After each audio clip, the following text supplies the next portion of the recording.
Welcome back to the Season 3 World Championship here in Los Angeles, California. Right now, I'm happy to be joined by Kobe, Monte Cristo, EG's Crepo, and CLG's Doublelift here at the Analyst desk. And we have much to talk about now. So let's take a look at Group B standings after their first 3 games. Gambit and Ozone are at the top of their standings after starting off Worlds with wins, while Vulcan is in third at 1-1.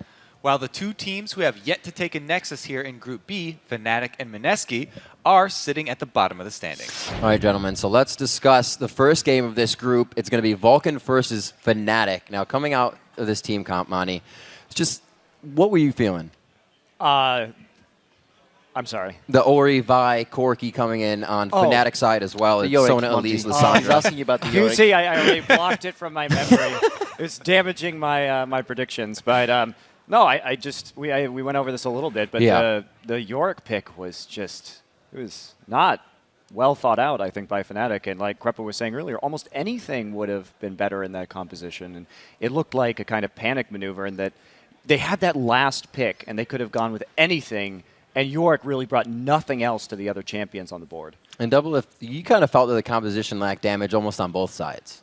Yeah, definitely. I think it was, again, in the favor of Vulcan, because they had Nasus against a team comp with not a lot of threats, and they had Yorick, Caitlyn as their combo.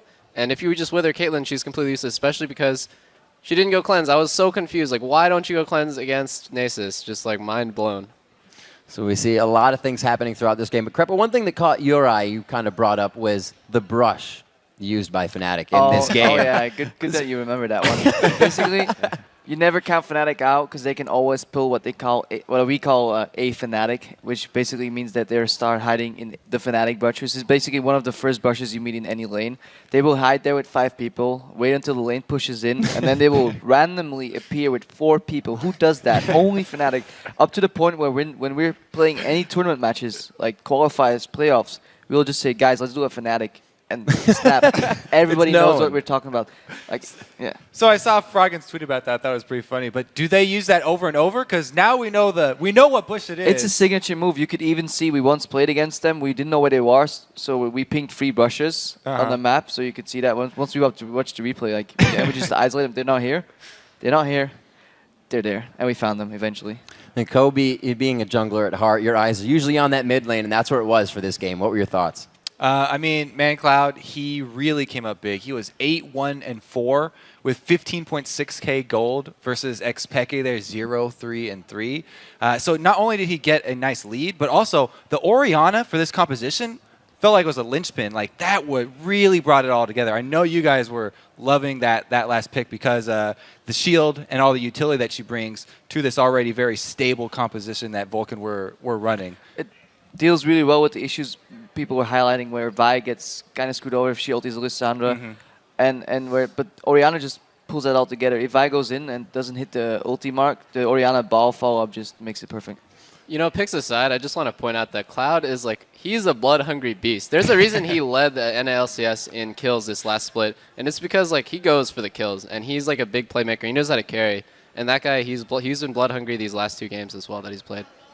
And we see actually going into the next game now, Gambit versus Mineski. Ori was banned out in this one, and in the next game she actually wasn't pick or chose, so 100% is gone. Fun little fact there. But within this game, Gambit versus Mineski, I think a lot of people had their eyes on Gambit, and Crepo, you felt like it was a little bit of a mismatch coming into the game. Yeah, Gambit kind of outclassed. I'm watching the game. We were just making all jokes aside to Mono. I was like, yeah, this is a push comp, a fast push comp, a pick comp, a split push comp. And it just did everything because Mineski had no answer. Gambit were literally doing whatever they wanted on the board was what we were talking about here. They were literally taking a tower while taking a dragon, and then people were moving towards Baron at the same time. It was ridiculous. Imani, for you, is just a little bit about that individual play. Well, I mean, for me, it was the comps really. Again, I mean, that's tends to be what I focus on. But like when you have the kind of composition that was Mineski was running all in Fiddle, Nocturne, Diana, Zac, you have to be a very well coordinated team to pull that off. Because if everybody doesn't hit at the same time, then you're going to get kited and die. And not to mention Gambit's composition. You're going to be ulting into a Renekton, which is a favor because he gets a full channel ult off. And they have the Sona to counter-initiate as well. It's pretty sticky if you want to go in there. Yeah, and they also, the crescendo, that would really make everything turn bad. What I was hoping they would do, Mineski, with that comp was turn off the lights with Nocturne and just have Diana Zac dive somebody while they were split up. But yeah, they never even got the chance to pull that off. So another game played out, and now on to our third game, the one we just had a chance to watch. That's going to be Ozone versus Vulcan. Vulcan again getting themselves out into that early lead, but Ozone just being able to do what they do. Crepo, you were saying Yeah, well, Vulcan all about actually, Looper. Yeah.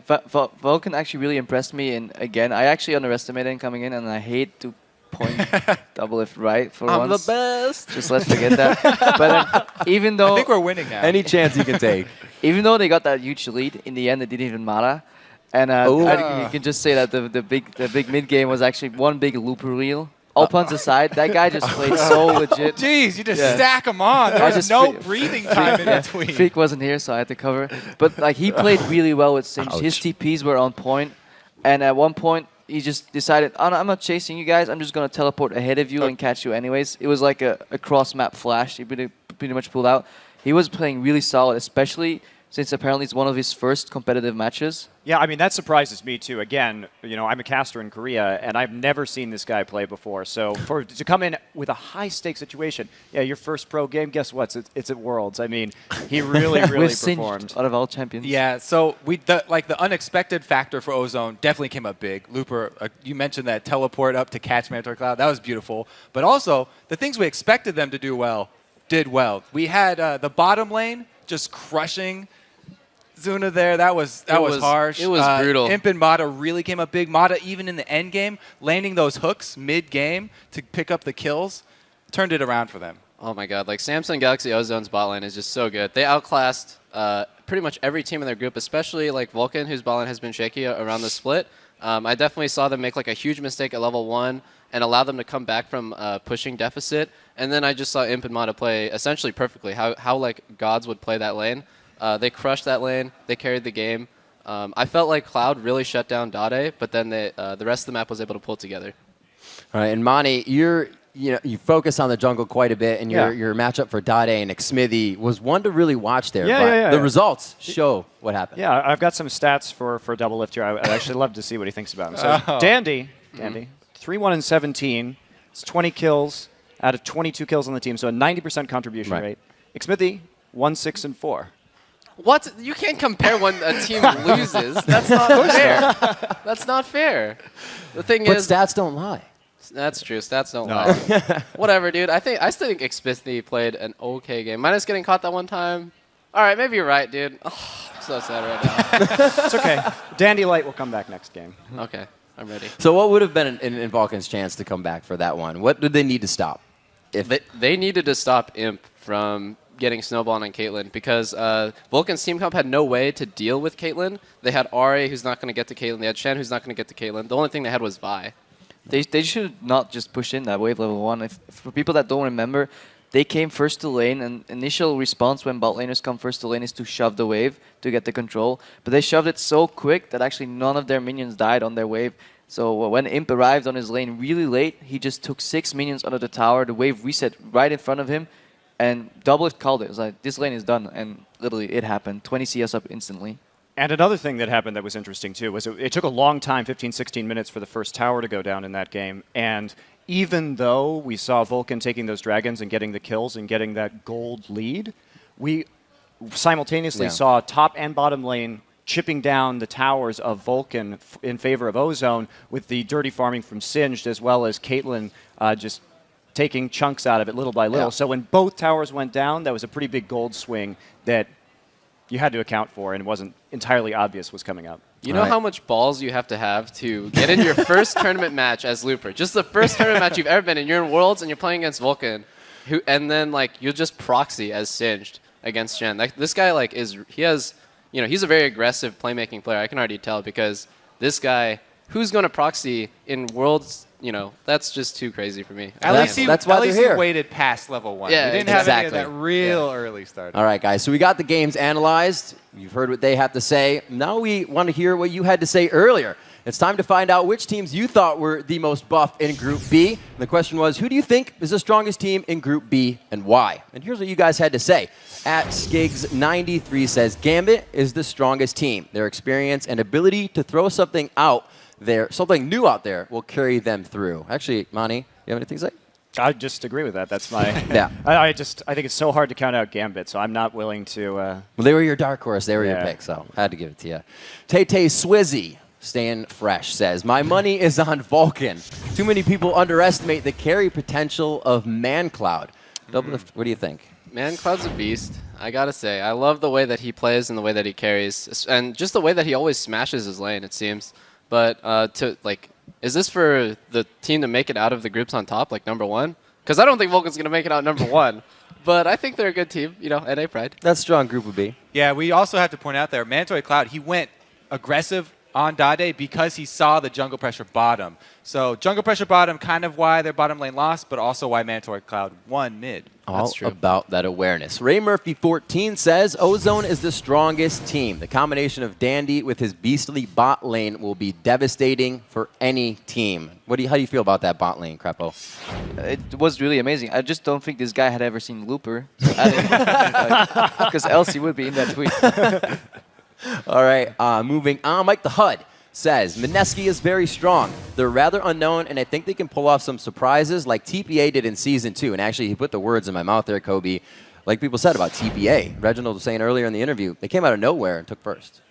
If they are going to surprise us, it should be in the next game then. All right, so congratulations to the winners of the Logitech Gaming Mice. Those were some great tweets. Keep hitting us up with your OP Group B teams. We're at LOL Esports, and remember to use the hashtag Worlds. And hurry up to get those tweets in, because after our next 2 matches, your pick doesn't really count as being that's not that word anymore. If you're right. Up first at Southeast Asia's Mineski taking on European champs Fnatic. And in today's finale, it's the 2 undefeated teams in Group B, Gambit versus Ozone. All right, let's check out how you guys did in predicting the winners of the first 3 games of Group B. You're going to be put on the spot here. At the top of the standing, it's the Casters and Doublelift at 7-1, thanks to their Vulcan over Fnatic pick. In third place, it's Monte Cristo and Crepo at 6-2. Because of and Yorick. sitting at the bottom. It was the Yorick. It was the Yorick. I have to say, I love you, Double Get dumpstered, guys. Just get dumpstered. Like, where's that in your pride? Yep. You guys are both white. Actually, you're from Europe, so it doesn't. And you're basically Korean, so like I'm the only one who's really American here. And you guys, you're leaving the viewers in the dust here. Picks have to be better. We got 2 more matches left today. Let's see if you guys can end the day on a winning streak. But that's totally up to you. First up, it's Mineski taking on Fnatic. How do you guys see this game playing out? Monty, shoot. Well, especially after seeing Mineski's performance against Gambit. Got to take Fnatic here. I think Fnatic will return to form a little bit. They may have needed a bit of a wake-up call, but they'll be back.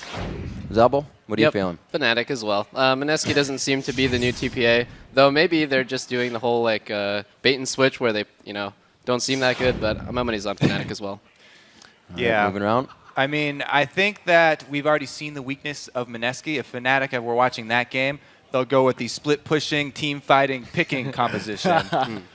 There's no way I around mean, it. Like Mineski just made too many mistakes that one game. I think Fnatic, if their mistakes, if any, were mostly in the pick and drop phase. So I don't think Fnatic is gonna drop it. We've actually seen a lot of just wide eyes in the pick and draw phase for some of these games. So a lot can be decided from that. Our last game of the day features Gambit and Ozone. Lift, take it away.